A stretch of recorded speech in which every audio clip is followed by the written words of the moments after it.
శ్రీ సాయి సచ్చరిత 32వ అధ్యాయం. శ్రీ గణేశాయ నమ, శ్రీ సరస్వత్యై నమ, శ్రీ గురుభ్యో నమ, శ్రీ కులదేవతాయై నమ, శ్రీ సీతారామచంద్రాభ్యాం నమ, శ్రీ సద్గురు సాయినాథాయ నమ. గత అధ్యాయంలో విజయానంద్ మరణించటం, బాలక్రామ్ సాయి సన్నిధిలో ఆత్మానందంలో లీనమవటం, తాత్యాసాహెబ్ నూల్కర్ మరి యొక్క భక్త శ్రేష్ఠుడైన మేఘా ఉభయులు సాయి సమక్షంలో శరీరాలను వదలటం చెప్పబడింది. ఇంతకంటే గొప్ప చమత్కారం వ్యాఘ్రం వంటి క్రూర మృగం కూడా మరణించిన విధానాన్ని శ్రోతలు సవిస్తరంగా విన్నారు. ఇప్పుడు ప్రస్తుత అధ్యాయంలో సాయిబాబా స్వయంగా వర్ణించిన మొదటి వృత్తాంతాన్ని చెప్తాను. ఇప్పుడు శ్రోతలకు అత్యంత హితాన్ని కలిగించేది. ఒకసారి బాబా అరణ్యంలో ఉండగా అనుకోకుండా గురువు దర్శనమైంది. గురువు యొక్క అద్భుత చర్య ఎటువంటిదో శ్రద్ధగా వినండి. ఈ కథలోని విశేషాన్ని పామరుణ్ణైన నేను ఎంతని వర్ణించగలను. దీనిని సాయి స్వయంగా తమ నోటితో చెప్పడం వలన ఇది శ్రద్ధాభక్తులను ముక్తిని ప్రసాదిస్తుంది. ఒక స్త్రీ బాబాను దర్శనం చేసుకుని అక్కడ 3 రోజులు ఉపవాస వ్రతంతో ఉండాలని మనసులో అనుకుంది. కానీ బాబా ఆమెకు మంచి అవకాశాన్ని కల్పించి ఎలా ఆమె నిశ్చయాన్ని మార్చి ఆమెచే కమ్మని బొబ్బట్లు చేయించారు. బొబ్బట్లను కేవలం చేయించడమే కాదు, ఆమె యథేచ్ఛగా తినేలా చేశారు. పరుల సేవలో శరీరాన్ని శ్రమింపచేసి జన్మను సార్థకం చేసుకోవటం ఆమెకు శ్రేయస్కరం. ఉపవాస వ్రతం వలన కలిగే మేలు కంటే ఇతరులకు సహాయపడటం పరమ కళ్యాణప్రదమని ఆమె ఎన్నటికీ మరచిపోకుండా బాగా తెలియచేశారు. అట్లే పరమార్థంపై శ్రద్ధ గలవారు ఎలా దృఢమైన అభ్యాసం చేయాలి, శాశ్వతమైన వస్తువును సాధించడానికి ఎలా కఠినమైన సాహసం చేయాలి, ఈ విషయంపైన కథానుక్రమం అమృతం కంటే పరమ మధురం. ఇది శ్రోతలకు భక్తి ప్రేమలను కలిగించి దుఃఖాన్ని తొలగిస్తుంది. ఇప్పుడు శ్రవణార్థుల కోరికను తీర్చి వక్తకు శ్రోతలకు ఆత్మానందాన్ని కలిగించే మధురమైన కథ. పామరుణ్ణి మూర్ఖుణ్ణి అయిన నాచే బాబా అలౌకికము ప్రేమభరితమైన కథను చెప్పిస్తున్నారు. వీనిని వ్రాస్తూ ఉంటే కూడా అడుగడుగునా ఉత్సాహం. గంగా దర్శనంతో పాపం, చంద్రుని దర్శనంతో తాపం తొలగిపోయేలా సాయిబాబా ముఖం నుండి వెలువడిన వచనాలు పాపతాపాలను తొలగించేవి. ఇప్పుడు గురు దర్శనాన్ని గురించి సాయిబాబా ముఖతః వెలువడిన వచనాలను శ్రోతలైన మీరు శ్రద్ధగా వినండి. వేదాంగ అధ్యయనాలు, శృతి శాస్త్ర పారాయణాలు చేసినా గురుకృప లేకుండా జ్ఞానప్రాప్తి లేదు. ఇతర సాధనలన్నీ వృధాశ్రమ మాత్రమే. అవ్యక్తాది స్థావరాలలో అతి విశాలమైన ప్రపంచ వృక్షం జనన మరణ శోకాకులితం. కనిపించేవన్నీ నాశనమయ్యేటువంటివే, ఛేదింపబడేది, నశించిపోయేది కనుక దీనిని వృక్షమని అంటారు. ఈ అవ్యక్త ప్రపంచం స్థావరాల రూపంలో ప్రకటమైంది కనుకనే ప్రపంచాన్ని వృక్షంతో పోల్చుతారు. దృశ్య రూపంలో కనిపించేది నాశవంతమైన ఈ ప్రపంచ వృక్షం యొక్క వ్రేళ్లు పైకి ఉంటాయి. దాని శాఖలు విస్తారంగా వ్యాపించి ఎవరికైనా కాస్త కూడా ఊహకు అందకుండా ఉంటాయి. క్షణక్షణం శాఖలు వ్యాపించుకుని పోతాయి. ఇది దూరం నుండి రమణీయంగా కనిపిస్తుంది, కానీ ఆలింగనం చేసుకుంటే శరీరమంతా ముళ్ళు గుర్చుకుంటాయి. అరటి చెట్టు స్తంభం వలె ఇది సత్తువ లేనిది, నిస్సారమైనది. ఎండమావుల వలె, గంధర్వ నగరం వలె ఆశా లాలసలతో బంధించే ఈ వృక్షం అందంగా కనిపిస్తుంది. ఇది అజ్ఞానం వలన కలిగే కోరికల కారణంగా చేసే కర్మల నుండి ఉద్భవించినది. అవ్యక్త బీజంలో నుండి పుట్టినది. అస్తిత్వం లేకుండా ప్రతిక్షణం వేరువేరు స్వభావాలతో స్వతహా భావిస్తూ ఉంటుంది. అజ్ఞానం కారణంగా జన్మించినది కనుక ఇది అనర్థాత్మకం. ఆశాతృష్ణాది నీటితో చుట్టబడి ఉంటుంది.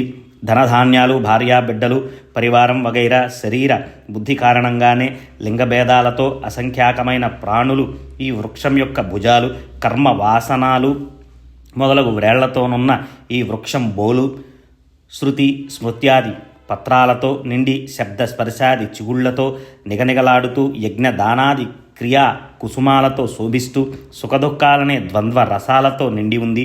దీని ఫలాలకు అంటూ లేదు. అన్నింటికీ ఇదే జీవనాధారం. భూర్భువాది సకల లోకాలు దీనికంటే వేరుగా లేవు.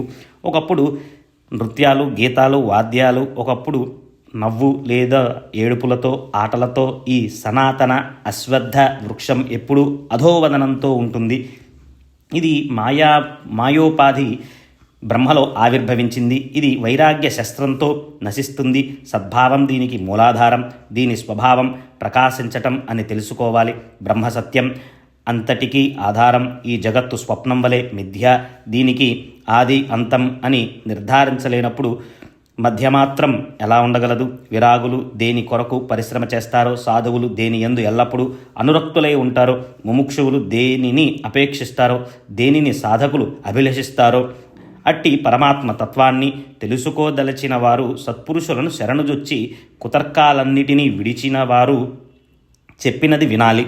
మనసులలో ఆలోచనలన్నిటినీ కట్టిపెట్టి బుద్ధి చాతుర్యాన్ని వదిలి మమకారాలను విడిచి నిస్సంగులై చక్కగా గురు చరణాలను ధ్యానించాలి. కుతర్కాలను పారద్రోలాలి, లేకపోతే అవి మార్గంలో అడ్డు తగులుతాయి. అహంకారాన్ని అరికాలి క్రింద నలిపివేస్తేనే భవాన్ని దాటి తీరానికి చేరుకోగలం. ఈ విషయంలో బాబా స్వయంగా చెప్పిన ఒక మధురమైన కథను వినండి. గురు వచనామృతాన్ని సేవిస్తే పరమానందాన్ని పొందగలరు. ఒకసారి మేము నలుగురం పురాణాలను గ్రంథాలను చదివి జ్ఞాన సంపన్నులైపోవాలని తలచి బ్రహ్మ నిరూపణ చేయసాగాం. ఉద్ధరేనాత్మనాత్మానం, ఈ గీతావచనం ప్రకారం పరావలంబనం ఎప్పుడూ పనికిరాదు అని ఒకరు ప్రవచించారు. మనసు స్వాధీనంలో ఉంచుకున్నవాడే ధన్యుడు. సంకల్ప వికల్పాలు లేకుండా ఉండాలి. జగత్తులో నేను తప్ప వేరే ఏదీ లేదు అని ఒకరు జవాబు చెప్పారు.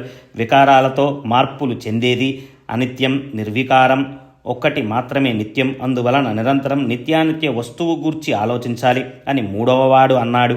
నాలుగవ వానికి పుస్తక జ్ఞానంపై నమ్మకం లేదు. అతని ఉద్దేశం శాస్త్రాలు చెప్పిన విధులను ఆచరించాలి. పంచప్రాణాలు కాయ వాచ గురు చరణాలకు సమర్పించాలి. గురువే పరమాత్మ. చరాచరాలన్నిటిలో లోపల బయట గురువు నిండి ఉన్నారని నిర్ధారణగా తెలుసుకోవటానికి అపారమైన నిష్ఠ ఉండటం ఆవశ్యకం. అనాగమగ్నులు పుస్తక పండితులకు, వాదానికి కాలుదువ్వే తార్కికులకు, సంశయాత్మకులకు సంపూర్ణ జ్ఞానం కలలో కూడా లభించదు. నిర్మలమైన భక్తి అవసరం. ఇలా మేం నలుగురం ప్రబుద్ధులం బ్రహ్మను పరిశోధన చేయటానికి బయలుదేరాం. స్వతంత్రంగా నిశ్చింత మనసుతో స్వయం బుద్ధితో బ్రహ్మను తెలుసుకోవాలి అని ముగ్గురి అభిప్రాయం. అలా అడవిలో స్వేచ్ఛగా విహరిస్తూ ఉంటే మార్గంలో ఒక వంజరి జాతివాడు కలిసి ఎండ బాగా తీక్షణంగా ఉంది, మీ ప్రయాణం ఎంతవరకు, ఎందు నిమిత్తమని ప్రశ్నించాడు. అరణ్యంలో వెతకటానికి అని జవాబు చెప్పాం. దేనిని వెతకటానికి అని ఆ వంజరివాడు అడగగా, రహస్యంగా ఉన్నదాన్ని చేయటం మంచిది కాదు అని మేం జవాబు ఇచ్చాం. మా ఆతురతను, మా తిరగటాన్ని గమనించి అతని హృదయం ద్రవించి, ఆ అడవి దట్టమైనది, ప్రవేశించలేనిది, దారి తెలియకుండా మీ ఇష్టం వచ్చినట్లు తిరగకండి. అరణ్యంలో తిరగటానికి మీ వెంట ఎవరినైనా మార్గదర్శకుణ్ణి తీసుకుని వెళ్ళండి. మెట్ట మధ్యాహ్నం ఈ సాహసం, ఈ శ్రమ ఎందుకోసం? రహస్యమైన విషయమైతే చెప్పకండి, కానీ కాసేపు కూర్చుని కాస్త రొట్టె తిని నీరు త్రాగి వెళ్ళండి, ఓర్పును వహించండి అని చెప్పాడు. ఎంతో దయతో చెప్పినా మేము అతని మాటలు త్రోసిపుచ్చి అట్లే ముందుకు బయలుదేరాం. మార్గంలో బాగా అలసిపోయాం. మేమందరం బుద్ధిమంతులం, మా మార్గాన్ని మేమే వెదుక్కోగలం, మార్గదర్శకుడు ఏమవసరం అని మా అహంభావం. కానీ అతి విస్తారమైన అరణ్యంలో దట్టంగా వృక్షాలు, గడ్డి, సూర్యకిరణాలు కూడా ప్రవేశించలేనప్పుడు అక్కడ దారి ఎలా తెలుస్తుంది? ఏ దిక్కు నుండి వచ్చామో, ఎటు వెళ్లాలో దారి మరిచిపోయి వృధాగా అటు ఇటు తిరిగాం. కానీ దైవవశాత్తు బయలుదేరిన చోటికి చేరుకున్నాం. దైవమై పంపించినట్లు అనిపించింది. మునుపటి వంజరివాడు మరల కలిసి, మీరు దారి తప్పినట్లున్నారు. బుద్ధి చాతుర్యం ఒక్కొక్కప్పుడు పనికిరాదు. చిన్న పనైనా పెద్ద పనైనా దారి చూపించే వారెవరైనా ఉండాలి. కడుపు ఖాళీగా ఉంటే మీ పరిశోధన సాగదు. అట్టి స్థితిలో బుద్ధి భ్రమిస్తుంది. పరమేశ్వరుని ఆజ్ఞ లేకుండా మార్గంలో ఎవరూ కలవరు. వడ్డించిన భోజనాన్ని తిరస్కరించకండి, అన్నం పళ్ళాన్ని త్రోసిపుచ్చకండి. ఎవరైనా రొట్టెలను ఇచ్చి తినమని చెప్పితే వారి మాట శుభశకునమని, కార్యం నిర్విఘ్నంగా జరుగుతుందని గ్రహించాలి. ఇప్పుడు ఈ అల్పాహారాన్ని తీసుకోండి, కొంచెం ధైర్యం వహించండి అని చెప్పాడు. కానీ అతని మంచి మాటలు రుచించక మరల నిరాహారంగానే బయలుదేరాం. పరిశోధన పూర్తి కాకుండా అన్నాన్ని సేవించం అన్న మొండి పట్టుదలతో ముగ్గురం నష్టపోయాము. నాకు ఆకలిగా ఉంది, దాహంతో గొంతు ఎండిపోతోంది. వంజరివాని ప్రేమ అలౌకికం, నిస్వార్థమైన అతని ప్రేమ నాకు నచ్చింది.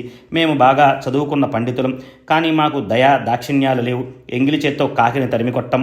కానీ ఏ చదువు, ఏ యోగ్యత లేనివాడు నిమ్నజాతి వంజరుడు హృదయంలో నిండు ప్రేమతో రొట్టె కూర తినమని చెప్తున్నాడు. ఇలా ఏ లాభాన్ని ఆశించని నిస్వార్థ ప్రేమను చూపించేవాడే నిజమైన జ్ఞాని అని అతని మాటను గౌరవించడం బ్రహ్మ విద్యను తెలుసుకోవటానికి ఉపక్రమం అని అనిపించింది.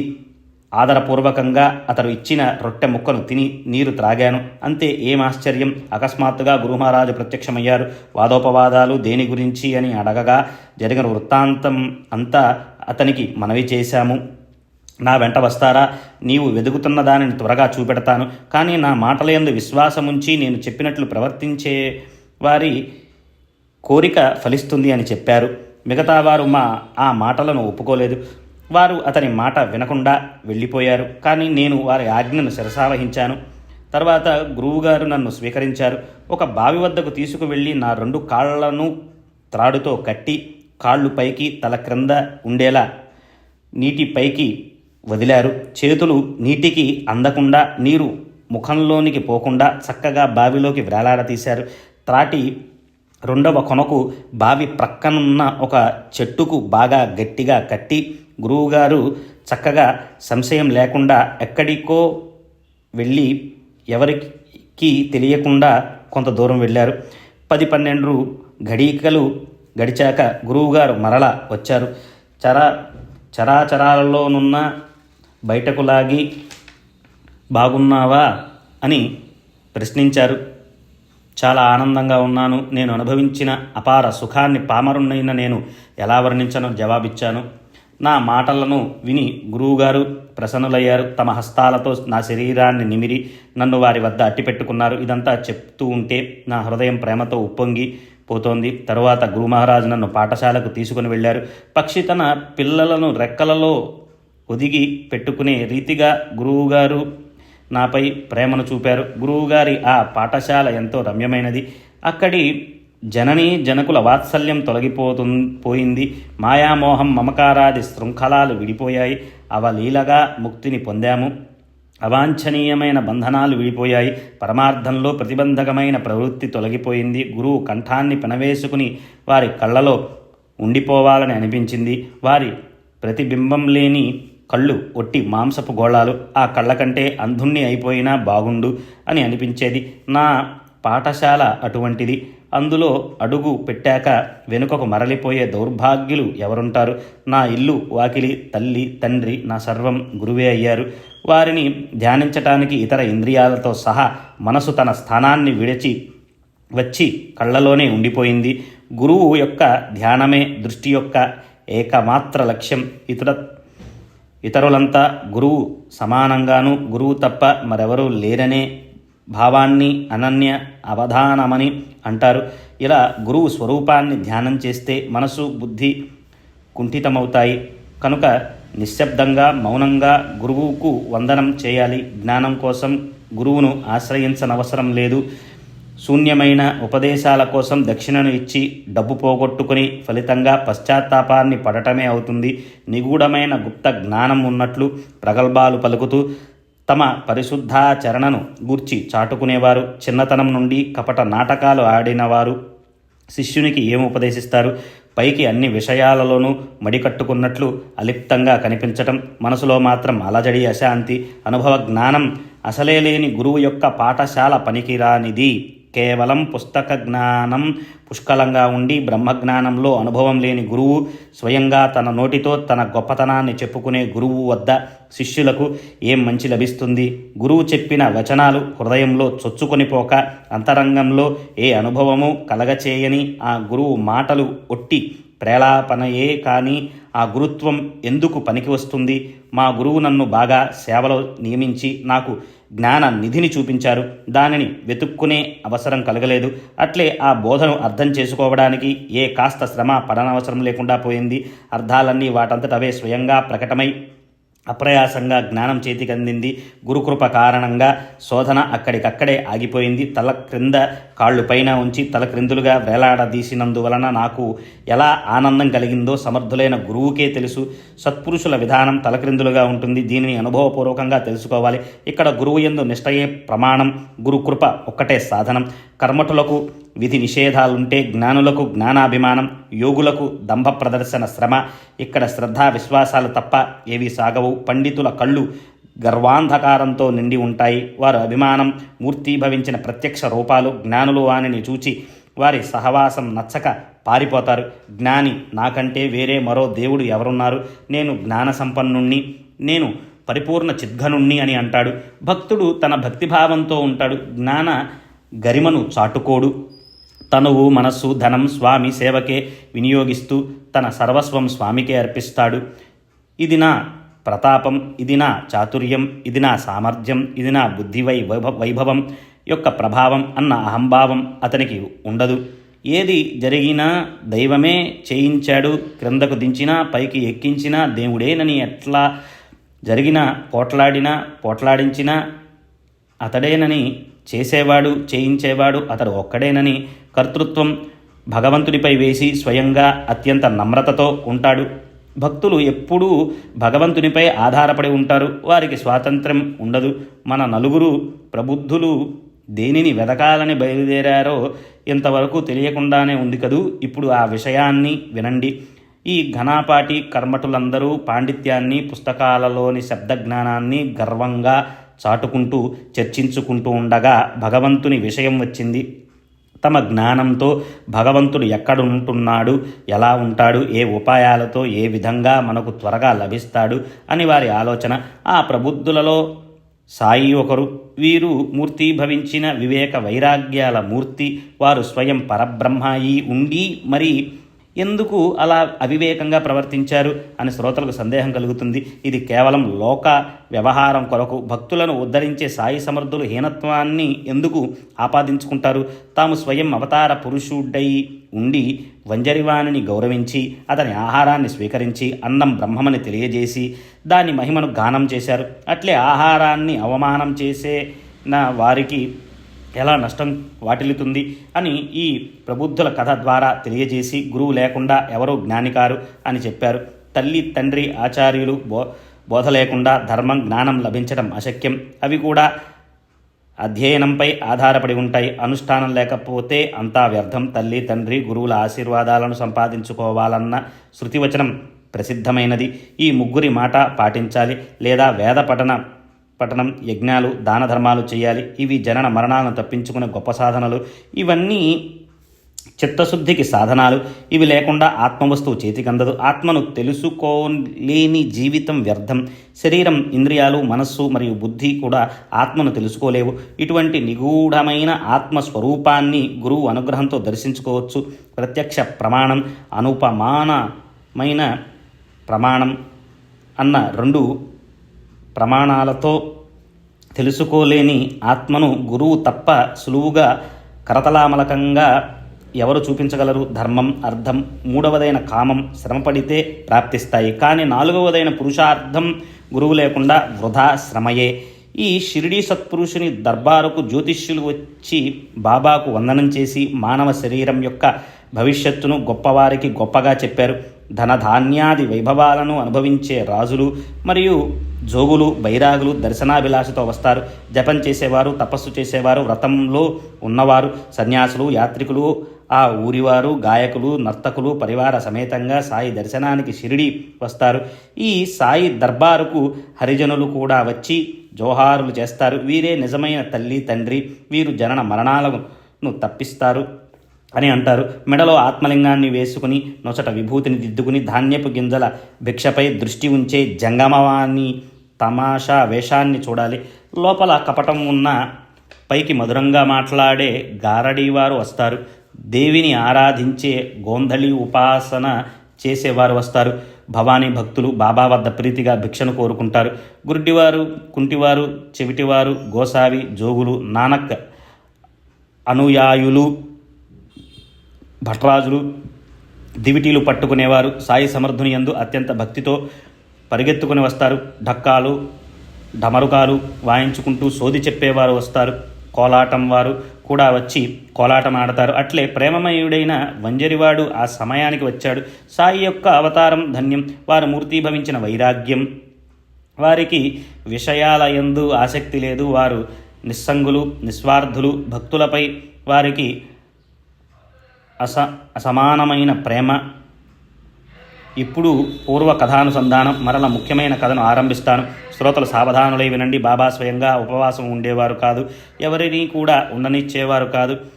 ఉపవాసం ఉన్నవారి మనసు నిశ్చలంగా ఉండదు. అలాంటి వారు పరమార్థాన్ని ఎలా సాధించగలరు.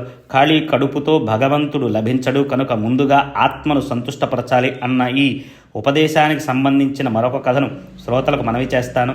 మంచి మిట్ట మధ్యాహ్న సమయంలో ఆకలితో ఉన్నప్పుడు క్రింద నేల తలక్రిందులైనప్పుడు అన్న బ్రహ్మకు ఉన్న విశిష్ట స్థానం మనోవృత్తికి తెలుస్తుంది. అటువంటి దుర్భరమైన సమయంలో అన్నం ముద్దను నోటికి అందించకపోతే ఇంద్రియాలు నీరసించిపోయి తమ తమ పనులను మరచిపోతాయి. పొట్టలో అన్నం తడి లేకపోతే భగవంతుని ఏ కళ్ళతో చూడగలం, దేవుని మహిమను ఏ వాక్కుతో వర్ణించగలం, ఏ చెవులతో వినగలం? సారాంశం, సకలేంద్రియాలు శక్తివంతంగా ఉన్నప్పుడే భగవంతుని భక్తితో ఉపాసించగలం. ఆహారం లేకుండా శరీరం నీరసించిపోతుందే తప్ప పరమార్థం వైపు అడుగు సాగదు. అతిగా భోజనం చేయటం కూడా మంచిది కాదు. వాస్తవానికి మిత భోజనం సుఖకరమైనది, ఉపవాసం అత్యంత భయంకరమైనది. అది ఎప్పుడూ బాధలు కలిగిస్తుంది. ఒకసారి ఒక స్త్రీ కేల్కరుకు ఉత్తరాన్ని తీసుకుని పరమోత్సాహంతో సాయి యొక్క దర్శనానికి షిరిడీకి వచ్చింది. సాయి మహారాజ్ చరణాల వద్ద 3 రోజులు ఉపవాస వ్రతంతో కూర్చోవాలని ఆమె నిశ్చయించుకుంది. కానీ ఆమె నిర్ణయం ఫలించలేదు. బాబా నిత్యం ఆచరించే పద్ధతులను బట్టి పరమార్థాన్ని సాధించుకునేవారు ముందు నడుముకు రొట్టెను మూటగట్టుకోవాలి. కానీ ఆ స్త్రీ యొక్క నిర్ణయం దానికి వ్యతిరేకంగా ఉంది. పరమాత్మ సాక్షాత్కారాన్ని పొందగోరేవారు ముందుగా ఆహారాన్ని తీసుకోవాలి. జీవునికి శాంతి లేకపోతే దేవుని ఎలా తెలుసుకోగలం? ఆకలి కడుపుతో భగవంతుని ప్రాప్తి కల్పాంతంలో కూడా సంభవం కాదు. ఉపవాస తపవాసాలనే కష్టాలు సాయి వద్ద సాగవు. అంతర్జ్ఞాని అయిన సాయి మహారాజ్ ముందు రోజే ఆ స్త్రీ రాక విషయం తెలుసుకుని దాదా కేల్కర్తో మాట్లాడారు. ఈ హోళీ పండుగ రోజున నా బిడ్డలు ఉపవాసం ఉంటారా? వారిని నేనెలా ఉపవాసం ఉండనిస్తాను? మరి నేనెందుకు ఉన్నాను? సాయిబాబా ముఖం నుండి ఈ మాటలు బయట పడ్డాయో లేదో మరో రోజే ఆ స్త్రీ షిరిడీలో ప్రవేశించింది. ఈమె ఇంటి పేరు గోఖలే. ఆమె ఉపవాసం చేయాలని నిశ్చయించుకుని వచ్చింది. దాదా కేల్కర్ తన సామాను మూటను ఉంచి అతనికి ఉత్తరాన్ని ఇచ్చింది. కాశీబాయ్ కనిట్కర్ ఆమెకు ఆప్త బంధువు కాగా ఆ స్త్రీకి సాయిబాబా దర్శనానికి సదుపాయం కలిగించమని దాదాకు ఉత్తరం రాసింది. షిరిడీకి చేరుకున్న వెంటనే ఆ స్త్రీ బాబా దర్శనం చేసుకుని కాసేపు అక్కడ కూర్చుంది. ఆమెకు సాయిబాబా ఉపదేశం మొదలుపెట్టారు. వారికి ఎవరి మనసులో ఏముందో సమస్తం తెలుసు.